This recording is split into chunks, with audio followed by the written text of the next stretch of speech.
So somewhere in September, I agreed to start a new position at a company I'd never worked for before, doing a project that was it's inside my area of expertise, but is new to me. But it involved me moving halfway across the country, which some people were like, "Why are you doing that?" But I had to move. I moved from Dallas to well, here in Southern California. It's a little dreary today, but normally it's really nice. This is the Seal Beach Pier. And part of the reason for that is in the current economy, you see people being laid off, people being let go with little to no notice, and it's happening in big, big numbers. I see people who've been out of work for months and months and months and months and getting no callbacks.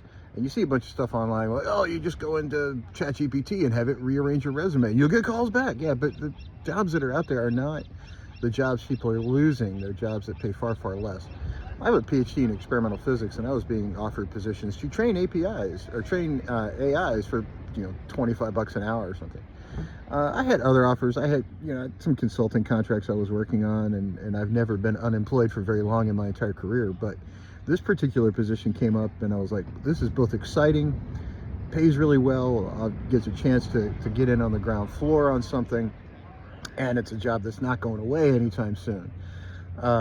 The reason I'm doing this video is because the people that are out there struggling, there's a lot of predatory practices that are going on with the industry of hey, let's go find new people, the HR industry.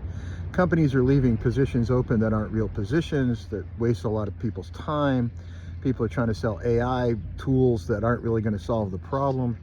And in general, people are just trying to extract money from people who are in the middle of a pretty desperate time in their life trying to find a new job, which is stressful for anybody. So why do I do this? Why do I go off and find the position that both pays well and is exciting and interesting? Well, I have kids. I have responsibilities, right? Being out of work for 6 months a year is not really an option for most people, yet some people are being forced to do it.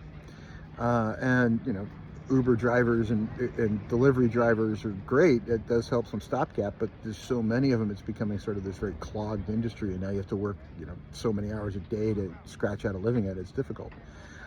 So I encourage people, if I could tell anybody anything about the job market, don't be resistant to a move.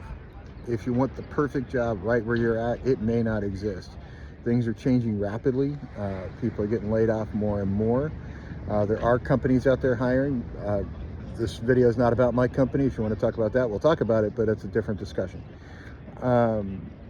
However, in this industry, if you want to put up artificial roadblocks to say, hey, look, I'm going to go find a position, but here's my criteria, you might be unemployed for a long time, or you might be employed far below where your previous position was. Be flexible and be open to opportunities that might be challenging. Like my current job, I look at it every day. I'm like, can we actually do this? Is this really possible? But we're really turning science fiction into reality. We had a breakthrough this week that if I was allowed to talk about it, people would be like, holy crap, you actually pulled that off. Yeah, we kind of pulled off a big one this week. The people that are above me will decide the timing of when that gets released. But we pulled off one this week that was big enough that even I was like, whoa, that's weird. And I was in the lab when we figured it out. So I urge anybody who is a job seeker, be as flexible as you can be. Do not be the problem, and do not be the one that says, I'll only take positions if it's, right down the street or this or that or the other thing. Be flexible. You might miss a great opportunity, but have a good day.